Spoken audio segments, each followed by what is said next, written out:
Hello guys, good morning to all of you. Welcome back to Ayurveda की बात।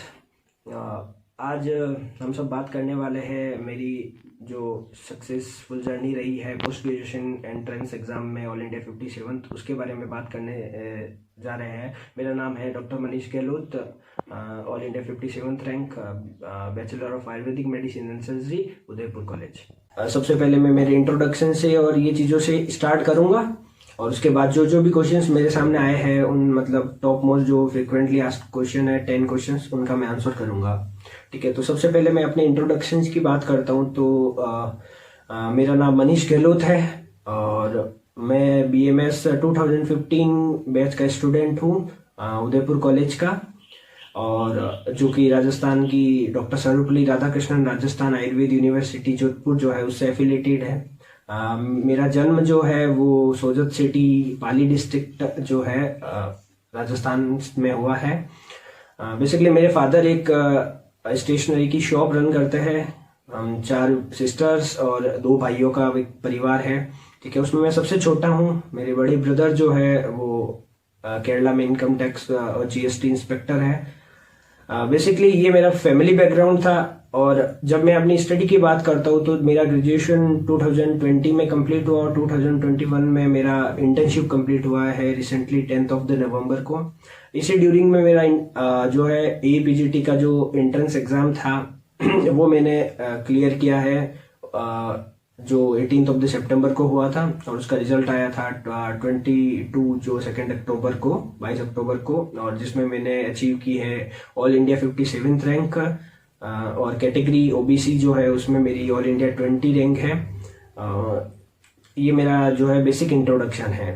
ठीक है, अब जब बात करना चाहते हैं अगर फ्रीक्वेंटली आज जो भी क्वेश्चंस है मेरे, क्योंकि मैंने इससे पहले 2 टॉपर स्टॉक जो कन्वर्जेशन किए हैं 2 डिफरेंट पेजेस या चैनल्स पे, तो उनके थ्रू भी मुझे कुछ क्वेश्चंस मिले। कुछ क्वेश्चंस मेरे को जो है मेरे को सोशल मीडिया पे मेरे पेज जो है उस पर मिले @मन गहलोत पे, @डॉक्टर मन गहलोत पे, और बेसिकली कई लोगों को मेरे पर्सनल जो व्हाट्सएप नंबर है उसके थ्रू भी मेरे से उन्होंने टॉक की। अभी मैं अयोध्या में आयुर्वेद कुंभ में भी जो है वो क्या बोलते हैं पार्टिसिपेट करके आया था Guinness book of the world record for largest class of Sushruta Samhita में। वहाँ पे भी मुझे कुछ अच्छे लोग मिले, कुछ जूनियर्स मिले, कुछ एस्पिरेंट्स मिले जो अपकमिंग जो APGT में एंटर होने वाले हैं, अपेयर होने वाले हैं। तो उन्होंने भी मेरे से कुछ क्वेश्चंस पूछे। उन सब क्वेश्चंस में से मैंने 10 क्वेश्चंस जो है वो सेलेक्ट किए और अब मैं उनका पर्सनली जो है एक का आंसर करने वाला हूँ। तो लेट्स स्टार्ट करते हैं। फर्स्ट क्वेश्चन जो है ये था कि व्हेन शुड वी स्टार्ट, मतलब जो है BMS में एंटर होने के बाद, चूंकि नीट का एग्जाम होता है अभी के टाइम में और उसके थ्रू ही BMS में एडमिशन होता है, तो कहीं ना कहीं नीट के जो मार्क्स होते हैं वो थोड़े कम होने की वजह से हम BMS में एंट्री लेते हैं। ठीक है, और BMS में जब एंटर हो जाते हैं तो उसके बाद हमें ये सोचना होता है कि जब BMS में एडमिशन हो गया है तो अब आगे की जो जर्नी है मेरी पोस्ट ग्रेजुएशन के लिए हमें सोचना है, क्योंकि मोस्ट ऑफ कॉलेजेस जो है उनके साथ BMS का UG कॉलेज के साथ PG कॉलेज भी होता है। तो वहाँ पे जब पोस्ट ग्रेजुएशन में जो बॉसेज होते हैं, सीनियर्स होते हैं, उनको जब वो डिग्री करते हुए देखते हैं, उनकी जो जर्नी को देखते हैं, तो कहीं ना कहीं हम इंस्पायर्ड भी होते हैं उस चीज के लिए कि हमें भी कुछ करना चाहिए। अब जब इस फील्ड में आया तो इस फील्ड में हम अपना बेस्ट देने की कोशिश करते हैं, चाहे वो क्लिनिकली प्रैक्टिस के रूप में जाए, चाहे हम एकेडमिकली जाए। ठीक है ना, तो उसके लिए पोस्ट ग्रेजुएशन तो मतलब आई थिंक जरूरी भी है। तो ये क्वेश्चन अच्छा है कि जब BMS में फर्स्ट ईयर में जब बच्चा आता है और ये उसके माइंड में ये चीज अगर आ जाती है कि हमें कब से स्टार्ट करना चाहिए, तो वो सबसे अच्छी चीज है कि आपको फर्स्ट ईयर से ही इस चीज के लिए आप अटेंटिव हो। अगर आप सेकेंड ईयर से ये सोच पा रहे हो या थर्ड ईयर या फाइनल से सोच पा रहे हो तो भी वो अच्छी बात है कि आप सोच तो पा रहे हैं। ठीक है, तो पहली चीज होता है कि कोई भी चीज अगर हमें फिजिकली करना है तो उसके लिए मेंटली सबसे पहले वो चीज आपके मन में आनी चाहिए। तो कि व्हेन शुड वी स्टार्ट, तो मुझे लगता है कि आपको स्टार्ट आपके first day of the college जो है तब से स्टार्ट कर लेना चाहिए, जिस दिन से आप किसी सीनियर से क्योंकि हमारा जो डिग्री है वो बेसिकली प्रोफेशनल डिग्री है, तो हम हमारे सीनियर्स और जूनियर से कनेक्ट रहते हैं। ठीक है ना, तो हमें उन सब सीनियर्स से जो है वो कुछ न कुछ सीखने को मिलता है। तो जो भी आपके सीनियर्स हैं जो कुछ अच्छा कर रहे हैं उनसे जब आप कनेक्ट होते हैं तो उनसे आप ये जानने की कोशिश करें कि हमें क्या करना चाहिए। तो उसके लिए मैं आपको बता देता हूँ कि जस्ट लाइक आपकी जो संहिता वाला पोर्शन है, हर ईयर में जब आपने शेड्यूल सिलेबस देखते हैं बीएमएस का, फर्स्ट सेकंड थर्ड और फोर्थ का, तो उसमें एक एक संहिता रखी गई है। तो इसीलिए रखी गई है कि आपको जो है वो उन सालों में, जो उन प्रोफेशनली ईयर में जो आपकी संहिता है, उनको आप स्ट्रॉन्ग बेस बनाओ। ठीक है, तो एकदम से बर्डन जब आप एंट्रेंस एग्जाम देने के लिए इंटर्नशिप के टाइम में जब आप पढ़ोगे तो आपके ऊपर बर्डन नहीं बनेगा, आप उसको उस टाइम शार्प करोगे, उस टाइम आपको और ज्यादा अच्छा करने को मिलेगा। तो मेरा टिप यही है कि कब हमसे स्टार्ट करना चाहिए। तो मेरा ये है कि जब जागो तब सवेरा, मतलब आज अगर आप अभी फाइनल ईयर वाले हो चाहे आप फर्स्ट ईयर वाले हो, आपको तब से स्टार्ट कर लेना चाहिए जब आपके दिमाग में ये बात आती है कि मुझे पोस्ट ग्रेजुएशन के लिए जाना है, एंट्रेंस एग्जाम क्लियर करना है, अच्छी रैंक से क्लियर करना है, चाहे आप बीएमएस में प्राइवेट कॉलेज में हो या गवर्नमेंट कॉलेज में हो। बट पोस्ट ग्रेजुएशन में आप कौन से कॉलेज में हो ये बहुत बड़ा मैटर करता है। आप अच्छे इंस्टीट्यूट, सेंट्रल यूनिवर्सिटीज में जाते हो तो ये आपके फ्यूचर को डिफाइन करने वाला स्टेप होता है। तो मेरे हिसाब से यही है कि आपको जो है स्टार्ट आपके बीएमएस के टाइम से कर लेना चाहिए। जो आपका संहिता वाला पोर्शन है उसको हमेशा स्ट्रॉन्ग रखें, और जो भी सब्जेक्ट ये उसमें है उनको आपको तब के तब साथ साथ अच्छे से करते जाना चाहिए। आपको कभी भी बीएमएस में परसेंटेज के लिए नहीं सोचना चाहिए, आपको सोचना चाहिए तो आपकी पोस्ट ग्रेजुएशन के लिए जो भी सिलेबस आना चाहिए, आपका ब्लूप्रिंट उसके दिमाग में रहना चाहिए, आपके दिमाग में रहना चाहिए, और उसके अकॉर्डिंग आपको प्रिपरेशन करनी चाहिए। ये फर्स्ट क्वेश्चन था और उसका आंसर था। सेकंड क्वेश्चन है कि what book should be prefer. Basically ये क्वेश्चन जो होता है कि एंट्रेंस जो एग्जाम्स है वो उसके प्रिपरेशन, जब इंटर्नशिप जो बैच होता है वो उसके लिए है। क्योंकि मैंने बोला है कि आपको कौन सी बुक प्रिफर करनी चाहिए, तो पहले ही बोल दिया कि आप जिस ईयर में हो, जो संहिता है उस संहिता को ही उसी साल में पढ़ो।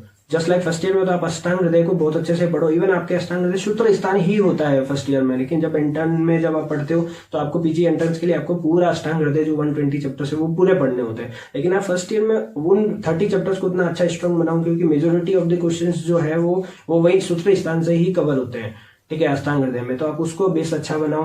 ठीक है, सेकंड ईयर में आप चरक पूर्वार्ध, थर्ड ईयर में चरक उत्तरार्ध, तो फाइनल ईयर में सुश्रुत जो है पूर्वार्ध और उत्तरार्ध को अच्छा बनाओ। ठीक है, तो ये हो जाता है आपका कि कौन सी बुक प्रेफर करनी चाहिए ड्यूरिंग द बीएमएस। लेकिन जब आप बीएमएस कंप्लीट हो गया आपका ग्रेजुएशन, और जब आप इंटर्न में है तो देन आपको कौन सी बुक प्रेफर करनी चाहिए। तो बेसिकली मैं उसके लिए बोलना चाहूंगा कि संहिता है तो आपने पढ़ी है, तो संहिता ही जो है वो 50% to 60% of the questions carry करती है। लेकिन इसके अलावा जो भी बुक्स है उनमें competitive books like doctor Praveen Chaudhary sir है, उनकी बुक है, डॉक्टर शंकर लाल बूडक बोस है, उनकी बुक है, आयुर्वेद समुच्चय बुक है, वो आप प्रेफर कर सकते हैं। जी प्रभाकर राव सर की बुक है, ये सब बुक्स आप प्रेफर कर सकते हो। और सबसे बेस्ट बुक जो आप किसी भी पीजी एस्पिरेंट से सुनोगे कि जो भी पीजी करना चाहते हैं वो एक नाम जरूर लेता है, डॉक्टर गोविंद पारिक सर का। जो भी पीजी में सिलेक्शन लेता है वो उनकी बुक के बिना सिलेक्शन आई थिंक ले ही नहीं पाता है। वो बुक जो है वो मतलब मेरे हिसाब से अमूल्य है। वो उस बुक के तो सभी मतलब कृपा पात्र है हम सब उनके, गोविंद पारिक सर के। थर्ड क्वेश्चन है कि tips and tricks for PG entrance. तो देखो बेसिकली यही है कि टिप्स मेरी यही है कि आप जब फर्स्ट ईयर से पढ़ रहे हो तो आप आपके बेस को अच्छा बनाओ। ये पहली ट्रिप है जो है आपकी टिप है, क्योंकि जब आप आपका बेस अच्छा बनाओगे तो आपके बीएमएस पे परसेंटेज भी अच्छी बनेगी, आपका नॉलेज भी अच्छा होगा।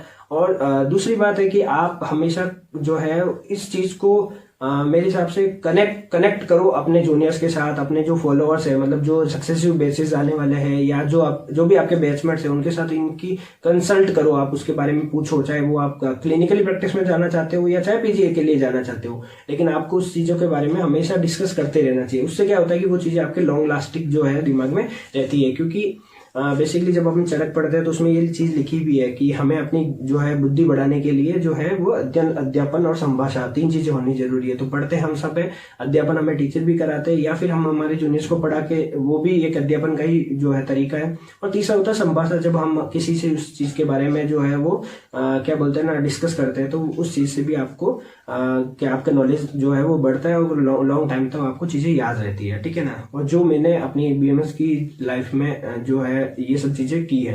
फिर है ट्रिक्स फॉर पीजी एंट्रेंस। तो बेसिकली वही है कि जब भी आप कोई भी सब्जेक्ट पढ़ रहे हो, ठीक है, क्योंकि संहिताओं के लिए ट्रिक्स ज्यादा वो हो या नहीं हो, लेकिन सब्जेक्ट्स को लंबे टाइम तक याद रखने के लिए आपको ट्रिक्स बनानी पड़ती है, नेमोनिक्स बनानी पड़ती है। जस्ट लाइक जब आप फर्स्ट ईयर में बीडीसी पढ़ते हैं, ठीक है, तो आप उसमें बुक में आपको नेमोनिक्स दी हुई होती है। उसके अलावा भी आपको एक जो है एक माइंड में पैटर्न हमेशा रखना चाहिए कि हमें हर चीज का एक नेमोनिक जरूर बनाना चाहिए, जिससे कि आपको क्या चीजें लॉन्ग लास्टिक याद रहे। जस्ट लाइक डीजी जो है द्रव्य गुणा सेकेंड ईयर का सब्जेक्ट है, और एक जब आप फाइनल ईयर में इंटर्न के टाइम में जब उसको पढ़ते हो तो वो आपके लिए एक बड़ा सा मतलब हैवी जो सब्जेक्ट, मेजर सब्जेक्ट तो होता ही है, लेकिन आपको बहुत परेशान करने वाला सब्जेक्ट होता है, क्योंकि वो सेकेंड ईयर के टाइम में भी उतनी ट्रिक्स याद नहीं होती है। तो जब आप इंटर्न के टाइम में उतनी ट्रिक्स पढ़ते हो, उसके अलावा आप नॉन डिटेल ट्रिक्स पढ़ते हो और बहुत कुछ पढ़ते हो, भाव प्रकाश निघंटू भी आपको पढ़ना पड़ता है, नोट्स पढ़ते हो इतने सारे, तो उस चीज़ों में ये होता है कि आप जब आप कोडिंग सिस्टम से या ट्रिक सिस्टम से आप जब पढ़ते हो उन चीज़ों को, जस्ट लाइक अगर मैं आपसे पूछूं कि बल्ला तक का रसवीरी विभाग क्या है, तो आप एक बात सोचोगे कि यार क्या है, लेकिन जस्ट लाइक मेरे से अगर कोई पूछेगा तो मैं बोलूंगा कि बल्ला तक का तेल उत्तम और महंगा है। तो क्योंकि उसमें मेरी ट्रिक में ये चीज़ है कि बल्ला तक का तेल उत्तम और महंगा है मीन्स TLUM, मतलब एक तरह से लघु गुण उष्ण वीर्य और मधुर विपाक। और जस्ट लाइक मैंने इसी चीज़ के ऐसे मेरे कोडिंग्स रखी और मैंने उन्हीं कोडिंग्स के सारे जो है अपना ग्रेजुएशन भी कंप्लीट किया और मेरी जो इंटर्नशिप के टाइम में भी मैंने उसको सब्जेक्ट को स्ट्रॉन्ग बनाए रखा। ठीक है, फिर नेक्स्ट चलते हैं कि how did you manage BMS along with the PG entrance preparation. तो ये अच्छा क्वेश्चन है बेसिकली उन लोगों के लिए जो कि पहले से ये सोच के बैठे कि मुझे तो पोस्ट ग्रेजुएशन करना ही करना है, चाहे मैं आगे जाके क्लिनिकल प्रैक्टिस करूँ या चाहे जाके मैं एकेडमिक में जाऊँ, मैं पढ़ाऊँ, ठीक है, जस्ट लाइक लेक्चरर या मैं प्रोफेसर बनूँ, ठीक है ना। तो मैं यही है कि मैंने इस चीज़ को मैनेज वैसे किया था कि जब मैंने सबसे ज़्यादा मेरी इस जर्नी में या इस चीज़ को मैनेज करने में सबसे बड़ा रोल रहा था मेरी कॉलेज की लाइब्रेरी का, क्योंकि इससे पहले आई थिंक जब हम स्कूल लाइफ में होते हैं तो लाइब्रेरी का महत्व तो उतना ज़्यादा जान नहीं पाते, ज़्यादा से ज़्यादा लाइब्रेरी में जाते हैं तो जस्ट लाइक न्यूज़पेपर पढ़ने जाते हैं, लेकिन जब हम कॉलेज के लाइब्रेरी में जाते हैं तो आई थिंक मेरे हिसाब से यही सबसे अच्छी चीज़ होती है कि बुक्स जो होती है वो सबसे बड़ा जो है वो आपका मतलब क्या बोलते हैं ना, वो होता है क्या बोलते हैं, साधन होता है या फिर आपका मित्र होता है। तो जब मैंने लाइब्रेरी फर्स्ट ईयर से मेरा ऐसा था कि जस्ट लाइक आज कोई क्लास बंक की है या फिर जस्ट लाइक आज कॉलेज में टीचर्स एब्सेंट है तो मुझे क्या करना है, मतलब आज नहीं हो पा रही है पढ़ाई कॉलेज में उस टाइप से, तो मैं लाइब्रेरी में चला जाता। तो ये मेरा जो रिदम जो बनी first year to final year, मैंने हमेशा से लाइब्रेरी में अपना सबसे ज़्यादा टाइम दिया कि अगर मैं कॉलेज का क्या बोलते हैं ना, कॉलेज आया हूँ तो मैं लाइब्रेरी में जाऊंगा ही जाऊंगा, अगर लाइब्रेरी नहीं गया तो मतलब मैं एब्सेंट हूँ कॉलेज में, बेसिकली मैं ऐसा सोचता था। क्योंकि मैंने सबसे ज़्यादा टाइम जो मेरा लाइब्रेरी में दिया, मैं कैंटीन्स की कंपैरिजन जो है लाइब्रेरी में अपना टाइम ज़्यादा स्पेंड करने का सोचा कि मैं आज पढ़ रहा हूँ तो कहीं ना कहीं इसका फ्रूटफुल मुझे आगे रिजल्ट मिलने वाला है। तो आपको BMS के टाइम में PG प्रिपरेशन के लिए वही चीज़ें सोचनी है, आप नोट्स बनाओ तो भी वो उसी पैटर्न से बनाने हैं कि मुझे ये चीज़ मैं जब कॉन्क्लूड जब मैं करूँगा, मतलब first year to final year का जो पूरा सिलेबस है मैं इंटर्न के टाइम में कैसे उसको समराइज कर सकूँ, मेरे को नोट्स भी उसी वे में बनाने हैं, ठीक है ना। तो आपको ये चीज़ जरूर इनका रखनी चाहिए कि आप BMS के टाइम में PG प्रिपरेशन को अगर कंटिन्यू करना चाहते हैं तो इसके लिए आपको डेली एक सेल्फ स्टडी शेड्यूल बनाए रखना पड़ेगा, ठीक है ना। तो ये इसके लिए टिप है। फिर है ये बहुत ही अच्छा क्वेश्चन है कि how to read Samhitas. Just like मैंने बोला कि आपको स्ट्रॉन्ग करना है, अगर आपका सिलेक्शन अच्छा लेना है तो उसके लिए आपका समीता वाला क्वेश्चन जो है वो सबसे अच्छा स्ट्रॉन्ग होना चाहिए। जस्ट लाइक फर्स्ट ईयर का अष्टांग और चरक और जो है वो सुश्रुत, ये तीन जो अपना भ्रातृ वाला पोर्शन है उनको स्ट्रॉन्ग करना चाहिए। अब स्ट्रॉन्ग कैसे करना चाहिए, तो यही है कि कैसे पढ़ाया जाना चाहिए। तो पढ़ने का तरीका ऐसा है कि अभी कई लोग होते हैं कि BMS के टाइम में पास होने के लिए जस्ट शॉर्ट चरक और शॉर्ट जो है वो मतलब संहिता वो खरीदते हैं और उन चीज़ों से पढ़ते हैं, वो सब लोग करते हैं बेसिकली, क्योंकि जब वही होता है कि उस टाइम हम उतने अवेयर नहीं होते हमारे करियर को लेके, फर्स्ट ईयर और सेकेंड ईयर में इवन। तो उस टाइम में हमको ये रहना चाहिए कि हम बस उनको थोड़ा थोड़ा पढ़े डेली का, हम चाहे आधा घंटा या 1 घंटा ही दे, लेकिन उनको डेली पढ़े। हम अष्टांग के जैसे श्लोक है वो कंपेरेटिवली इजी है, ठीक है, क्योंकि हिंदी का जो मटेरियल अगर आप नोट करते हो तो हिंदी का मटेरियल चरक और सुश्रुत, चरक और जो अष्टांग हृदय उनका सेम है, क्योंकि अष्टांग हृदय के लिए एक श्लोक बोला हुआ है कि तिब्यो अति वीक प्रकरणेभ्यो क्रियते सार्थरो उच्चेय, मतलब कि हमने जो भी बड़ी बड़ी संहिताओं थी उन संहिताओं से अच्छा जो सार भाग है वो निकाल के हमने अष्टांग हृदय का निर्माण किया है, ठीक है ना। तो बेसिकली वही चीज है कि आप जो सेकंड ईयर में चरक में पढ़ोगे वो आप फर्स्ट ईयर में अष्टांग हृदय में पढ़ रहे हो, ठीक है ना। तो आप उसके श्लोक ज्यादा से ज्यादा लर्न करने की कोशिश करो, आप वो इजी वे में दी हुई है, ठीक है ना, क्योंकि बोला भी गया है कि सूत्र स्थाने तू वाग्भट है ना, चरके तू चिकित्सते, है ना। तो इसी वजह से है कि आप सूत्र स्थान के लिए जो होता है वो वाग्भट जो है उसको अच्छा प्रिपेयर करें। तो इससे क्या होता है कि आपका जब चरक का जब आप सूत्र स्थान पढ़ेंगे तो आपकी बहुत सारी चीजें वो इजीली हो जाएगी, बस थोड़ा बहुत आपका श्लोक जो है वो डिफरेंट होगा, ठीक है। तो इसके लिए आप पढ़े। श्लोक पूरा लर्न करना जरूरी नहीं होता, लेकिन श्लोक का सार भाग क्या है वो चीज आपको जानना बहुत जरूरी है कि ये किस कंटेक्स्ट में बात कही हुई है। क्योंकि जब जिस और पहली बात है कि आप आपकी वोकेबलरी को उतना स्ट्रांग करो, क्योंकि आपको संस्कृत पढ़ना है, आपको संहिता पढ़नी है, ठीक है। तो आपकी वोकेबलरी उतनी अच्छी होनी चाहिए कि इस चीज भिषक वर्ड क्या है, वैद्य क्या है, चिकित्सक क्या है। क्योंकि बेसिकली मैंने ऐसा कई जगह जाना भी है कि वैद्य सब लोग लगाते हैं, लेकिन वैद्य वर्ड का जो मतलब होता है कि वैद्य यानी यह जो प्रत्यय लगा है उसके पीछे लिप प्रत्यय लगा है, तो मीन्स क्या है, वैद्य यानी जो वेदना को जान पाता है, ठीक है। लेकिन चिकित्सक मीन्स जो चिकित्सा कर सकता है, ठीक है। लेकिन अब जब लोग इस चीजों के बारे में जान ही नहीं पाते तो वो यही सोचते हैं कि ये सब एक दूसरे के सिनोनिम्स है ना। मेरे हिसाब से ये सिनोनिम्स है ही नहीं। तो आपको उतना सोचने का भी मतलब रहना चाहिए कि ये वर्ड यहाँ पे क्यों लिखा है, भिषक उत्तम ही क्यों लिखा है, वहां भिषक क्यों नहीं लिखा है, ठीक है। तो वो कहीं ना कहीं उस चीज का रोल है। तो आपको उस लेवल तक डीप स्टडी आपको करनी चाहिए। आपको लाइब्रेरी में जितनी भी बुक्स है उसकी रेफरेंस बुक्स पढ़नी चाहिए, आपको उसकी टीकाएं पढ़नी चाहिए अच्छे से अच्छे। जो है आप इसके लिए बेसिकली है कि आप फर्स्ट ईयर के बाद ही सेकेंड ईयर, थर्ड ईयर और फाइनल्स के टाइम में अगर आपके कोई कॉलेज में जो है सीनियर बैचेज में कोई अच्छे जो है बॉसेस है तो उनसे आप इंटरेक्शन में रहे कि बॉस हमें संहिता वाला पोर्शन आप अच्छा करवाइए या आप कुछ गाइड कीजिए, ठीक है। या फिर जो है आपको मैं कोचिंग के लिए भी मतलब बोलना चाहूंगा कि आप सिर्फ संहिता की कोचिंग कीजिए। कोचिंग मीन्स ऐसा नहीं होता कि just like tuition. Coaching means होता है कि आपको एक गाइड मिल जाता है कि इस चीज को कैसे पढ़ना है, या पीजी के लिए आपको किस तरीके से एक बार इस चीज में से क्या पढ़ना होता है। पढ़ना बेसिकली पूरा होता है संहिताओं में, लेकिन कौन सी चीज ज्यादा इंपॉर्टेंट है, ज्यादा वैल्यूएबल है, जिससे ज्यादा क्वेश्चन मतलब जो है वो पिकअप होते हैं, तो वो चीज आपको जानने को मिलती है, ठीक है ना। तो ये है कि संहिता वाला पोर्शन कैसे पढ़ना चाहिए। जस्ट लाइक जैसे मैं आपको एक टिप देता हूँ कि जैसे चरक सूत्र स्थान जो है और सुश्रुत सूत्र स्थान, ये दो सबसे बड़े मेजर पोर्शन है पोस्ट ग्रेजुएशन के एंट्रेंस एग्जाम के लिए, और वो सब लोग भी पढ़ते भी है। लेकिन जब मार्क्स की बात आती है तो वो कहीं ना कहीं हम लैग करते हैं उस चीजों में। लेकिन क्योंकि चरक जो सूत्र स्थान है वो आप भी जानते होंगे कि आप जितनी भी बार पढ़ते हो आपको वो याद नहीं रहता, ठीक है। लेकिन जो सुश्रुत का सूत्र स्थान है वो आपको फिर भी याद रहता है। तो वही चीजें है, या चरक का चिकित्सा का स्थान है वो आप उसको बार बार रिवाइज करने का है। तो मैं ये बोलना चाहूंगा जस्ट लाइक चरक सूत्र स्थान है वो एक्टिवली पढ़ने का है, मतलब उसको तब पढ़े जब आपका ब्रेन लेवल सबसे जो है हाईएस्ट पीक लेवल पे जो है वो कैपेसिटी पे हो कि उस टाइम वो सबसे ज्यादा अच्छा गेन कर सकता है, क्योंकि उसको आपको एक्टिवली पढ़ना पड़ेगा, नहीं तो आपको वो याद नहीं रहेगा। लेकिन जस्ट लाइक चरक चिकित्सा वाला पोर्शन है तो वो आपको पैसिवली पढ़ने का है, मतलब जस्ट वो आपको रिवाइज करने का है। उसको आप एक जो है पेपर पे लिख सकते हो या एक डायरी मेंटेन कर सकते हो कि जैसे कि विसर्ग रोग है तो उसका रोगाधिकार कौन कौन से योग है, जस्ट लाइक हिक्का और श्वास है उसके रोगाधिकार में कौन कौन सी मेडिसिन है, ठीक है ना। तो उसके थ्रू आपका ये चीज अच्छी रहेगी कि आपको बहुत सारी चीजें सॉल्व मिलेगी जब आप क्या बोलते हैं आपकी डिग्री कंप्लीट करने के बाद पीजी के टाइम में जाओगे कि आपको जस्ट लाइक आपको पूछ लिया बल्लातकाधिकार क्या है, कहाँ का रोगाधिकार है, तो आपको सोचना ही नहीं पड़ेगा और आप सीधा उसका आंसर करोगे ये उर्रू स्तंभ का रोगाधिकार है। नहीं तो आपको उसके लिए कहीं कहीं कंफ्यूजन में रहेगा कि यार पता नहीं यार, मतलब थोड़ी प्रॉब्लम्स आपको क्रिएट होगी कंपैरिजन की जिनका बेस जो है वो इस लाइन से लीक से हटके जिन्होंने प्रिपरेशन की हो। तो मेरा यही है कि आप उन चीजों का अच्छे से स्ट्रॉन्ग बनाओ। सुश्रुत वाला पोर्शन जहाँ है वो आपका क्लिनिकली मतलब साउंड होता है, वह चीजें आपको जल्दी से समझ आती है, क्योंकि हम सब जो है वो अभी 21st सेंचुरी के जो है वो है क्या बोलते हैं जनरेशन के हैं, तो हमें चीजें प्रैक्टिकली ज्यादा अच्छी लगती है। तो हमें ऐसा लगता है कि सुश्रुत हमारे लिए ज्यादा अच्छा है, लेकिन ऐसा नहीं है। चरक जो है वो भी बहुत अच्छी बुक है, और चरक जो है उसको भी आपको उतना ही अच्छा पढ़ना है और उतना ही अच्छा मतलब उसमें भी करते हैं, ठीक है। तो ये इसका क्वेश्चन का आंसर था।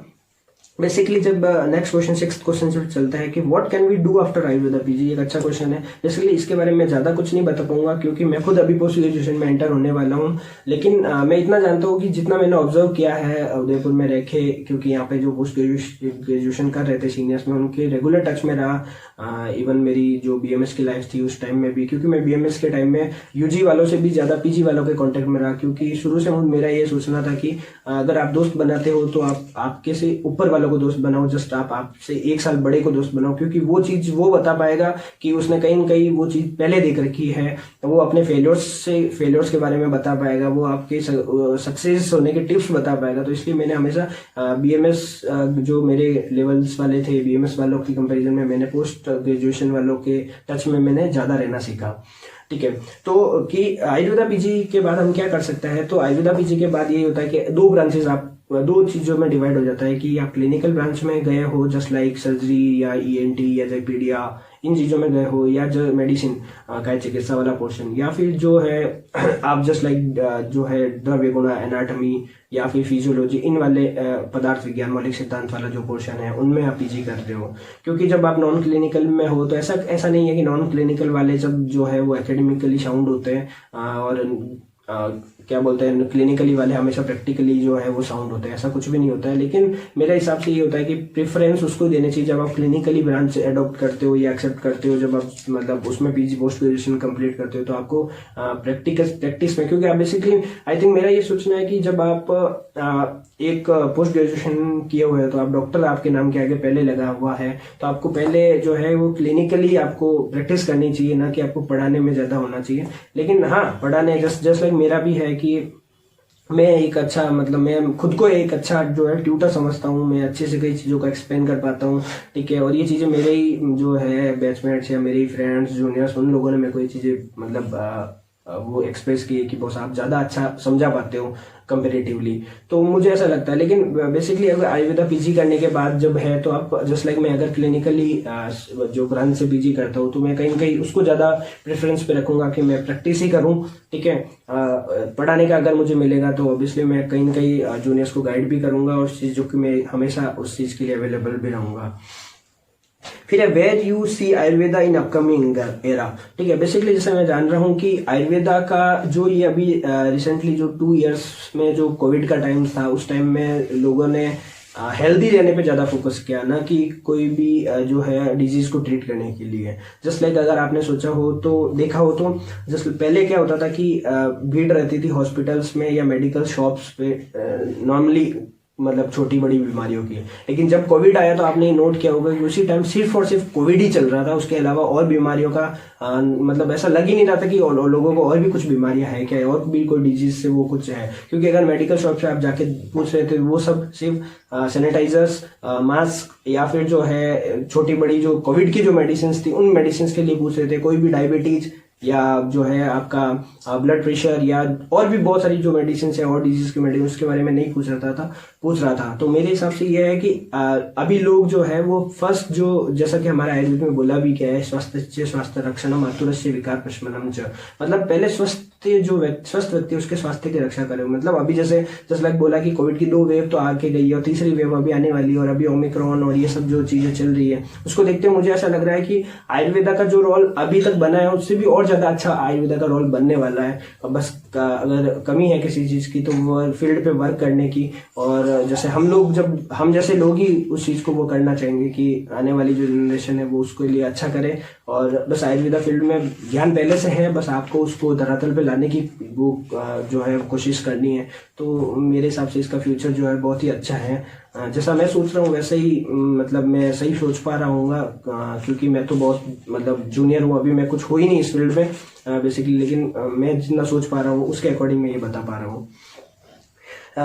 इसके अलावा नेक्स्ट जो क्वेश्चन है वो है कि what are your goals. Basically मेरा गोल्स जो है BMS में जब मैं एडमिशन हुआ तब मेरा गोल था कि मुझे पोस्ट ग्रेजुएशन में एक अच्छी रैंक के साथ जो है मतलब पोस्ट अच्छी रैंक मेरे को सिक्योर करनी है, और मेरे उन लोगों का सपना साकार करना है जिन्होंने मेरे को हमेशा जो है अपलिफ्ट किया, मेरे को हमेशा मोटिवेट किया। ठीक है, जस्ट लाइक मेरे जो फर्स्ट ईयर के टीचर्स थे, डॉक्टर सुनील सर, डॉक्टर श्रुति मैम, जस्ट लाइक मेरे डॉक्टर मुकेश सिवाल बॉस जो मेरे सबसे बड़े मेंटोर रहे मेरी जर्नी के टाइम में, जिनसे मैंने कोचिंग ली। जस्ट लाइक मेरे क्लिनिकली गुरु डॉक्टर संजय माहेश्वरी बॉस है। जस्ट लाइक मेरे बड़े भाई जो मेरे ब्रदर है मिस्टर बालकिशन गहलोत, उसके अलावा मेरी फैमिली, मेरे फ्रेंड्स, मेरे जूनियर्स, क्योंकि बड़ा रोल जूनियर्स का भी होता है, तो उन सब के लिए भी मुझे कुछ करना था कि अगर मैं इसको रियलिस्टिक जो शो नहीं कर पाऊंगा तो कहीं ना कहीं जूनियर्स ये सोचेंगे कि जो बॉस इतना अच्छा कर रहे थे बीएमएस में, वही पोस्ट ग्रेजुएशन में अच्छा नहीं कर पाए, तो कहीं ना कहीं वो डीमोटिवेट होंगे और मुझे उनको मोटिवेट करना था। तो इसके लिए मुझे कहीं ना कहीं एक अच्छा रैंक लेके आना था।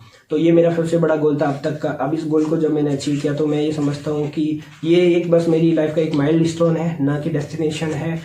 डेस्टिनेशन मेरा जो है वो बेसिकली जब मैं क्लिनिकली ब्रांच में अगर अब काउंसलिंग के बाद जहाँ मेरा एडमिशन होता है, जस्ट लाइक किया तो या BHU या जामनगर या NIA, जो भी सेंट्रल यूनिवर्सिटीज़ में मेरा एडमिशन होता है, वहाँ मैं मेरा अपना बेस्ट देने की कोशिश करूँगा और उनके थ्रू मैं जहाँ भी जाऊँगा मैं मोटिवेट करता रहूँगा और मैं इस आयुर्वेदा फील्ड मैं जो है वो मेरा 101% देने की कोशिश करूँगा कि मैं ज़्यादा से ज़्यादा अच्छा दूँ और कहीं ना कहीं मेरे अपने मतलब जो है समाज, अपने राज्य, अपने देश का नाम रोशन करूँ।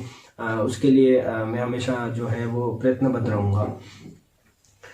Best experience of your journey. देखो इस जर्नी का, चूँकि मेरी जर्नी जो है वो न कि मेरा ग्रेजुएट होने के बाद स्टार्ट हुई थी। इंटर्नशिप का जो 1 साल था, 1 साल भी पूरा नहीं था बेसिकली, क्योंकि नवंबर में हमारी इंटर्नशिप स्टार्ट हुई और सितंबर में हमारा एग्ज़ाम हो गया था पोस्ट ग्रेजुएशन का। तो आई थिंक मुझे 10 मंथ्स ही मिले थे। लेकिन ये जर्नी मेरी जर्नी नहीं थी। ये जर्नी तो जस्ट लाइक जब सुश्रुत में जब हम पढ़ते हैं कि पायना एक चीज़ होती है, जब आप शार्प करते हो अपने ब्रेन नॉलेज को, शस्त्रों को जैसे शार्प करते हो, उनकी धारा को तेज करते हो, बेसिकली वैसे मैंने अपने ब्रेन को शार्प किया इस ड्यूरेशन में, इन 10 मंथ्स में। मेरे सीनियर्स की गाइड से, मेरी जो कोचिंग है उनमें जो बॉस पढ़ाते थे उनकी गाइड से बेसिकली। लेकिन मेरी जो जर्नी थी वो BMS फर्स्ट ईयर से स्टार्ट हो गई थी, इसलिए जब मैंने फर्स्ट ईयर में कॉलेज ड्रॉप किया और उसके बाद से जब सेकेंड ईयर, थर्ड ईयर और फाइनल्स के टाइम में मैंने उन सब चीज़ों में जो है वो बस वो चीज़ देखने की कोशिश की, वही चीज़ों को ढूंढने की कोशिश की कि मैं कैसे जो है इसका एसेंस निकालूँ और जब मैं फाइनली जब मैं पोस्ट ग्रेजुएशन का एग्ज़ाम दूँ तब मैं इसमें अच्छा कर पाऊँ। तो बेस्ट जो लाइफ का एक्सपीरियंस था वो वही था कि जब मैंने कॉलेज में बेसिकली मतलब वैसा तो मेरी लाइफ में सब कुछ बेस्ट था, लेकिन जब कॉलेज के टाइम में जब आप अच्छा कर रहे होते हैं, जब आपको कोई लोग प्रेज करते हैं, जब आपको लोग बताते हैं कि आप उतना अच्छा कर पा रहे हैं, मेरे जब सीनियर्स से या जब मेरे टीचर से मेरे को सुनने को जब भी मिलता था कि आप कुछ अच्छा कर रहे हैं या कुछ यूनिक है या कुछ थोड़ा डिफरेंट है, आप लोगों से हटके हैं, तो मुझे ये लगता था कि हाँ कुछ मैं कर सकता हूँ। मैं अपने जूनियर्स के लिए एक जो है वो मतलब मिसाल पेश कर सकता हूँ कि हाँ आप भी ये चीज़ें कर सकते हैं। तो वो मेरी लाइफ का बेस्ट जर्नी या बेस्ट जो एक्सपीरियंस रहा और सबसे बेस्ट एक्सपीरियंस अब तक का ये रहा कि जब मैंने रिजल्ट आया और ऑल इंडिया 57th रैंक जब मैंने सिक्योर की, तो उन सब लोगों को बहुत ज़्यादा खुशी हुई। मेरे से भी ज़्यादा मेरे उन सब जो क्लोज जो लोग थे उन लोगों को ज़्यादा खुशी हुई, उन लोगों ने उस चीज़ों को एक्सप्रेस भी किया।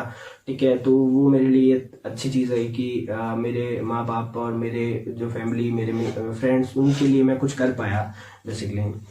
फिर last but not list, who is your inspiration. ये जो लास्ट क्वेश्चन है ये बहुत अच्छा क्वेश्चन है कि मेरा इंस्पिरेशन कौन था। तो बेसिकली मेरा इंस्पिरेशन जो है मैंने माइंड में किसी को रख के नहीं सोचा था कि मुझे ऐसा कुछ करना है या वैसा कुछ करना है। बस मेरा इंस्पिरेशन मैं खुद था कि मेरा अभी जो है अस्तित्व ही क्या है। क्योंकि मैं जब BMS में एंटर हुआ तो मैं सोच ही नहीं पा रहा था कि मेरे जो बैच है उस बैच में सब लेवल के स्टूडेंट्स थे, जो बेसिकली डोनेशन से भी थे, जो बेसिकली काउंसलिंग से भी थे। ठीक है ना, तो मैं ये सोच पा रहा था कि यहाँ पे मेरा कोई लेवल ही नहीं है, क्योंकि मैं कहीं ना कहीं इस चीज़ को ये फेस कर पा रहा था कि मुझे कहीं ना कहीं खुद को प्रूव करना है। तो एक नेशनल लेवल कॉम्पिटिशन एग्जाम में मुझे प्रूव करना है। तो यही था कि मैंने हमेशा से ये रखा है कि मैं खुद को ही जो है अपने से compete करता था। क्योंकि एक आदमी का जब भी पोस्ट ग्रेजुएशन या कोई भी आई थिंक कोई भी कंपटीशन एग्जाम होता है तो सबसे बड़ा कंपटीशन उसको खुद से होता है। तो मैंने first year to final year की जर्नी में हमेशा खुद को इंस्पिरेशन समझा। हाँ बेसिकली जो ये मेरे को राह दिखाई वो मेरे सुनील सरस्वती मैम थे, लेकिन जो इस राह में मेरा हाथ पकड़ के चले वो मेरे मुकेश शिमाल बोस थे, वो मेरे संजय बोस थे। ठीक है, जिन्होंने मेरे को हमेशा मोटिवेट किया। तो मैं उनका मतलब वो मेरी लाइफ में अगर वो पिलर्स नहीं होते तो आई थिंक मैं ये अचीव भी नहीं कर पाता। तो वही मेरी लाइफ के सबसे बड़े इंस्पिरेशन थे। क्योंकि बेसिकली मेरे जो बड़े भाई है, मेरे भ्राता है। तो मेरे भैया ने भी मेरे को ये चीज़ सिखाई, क्योंकि बेसिकली उन्होंने भी एक अच्छा कंपटीशन एग्ज़ाम क्रैक करके और उन्होंने एक गवर्नमेंट जॉब अचीव की। तो उन्होंने मेरे को हमेशा वो चीज़ मतलब एक छोटे भाई को जो चीज़ें बतानी चाहिए कि जो स्ट्रगल उन्होंने किया उनकी जनरेशन में, उनके कंपटीशन टाइम में।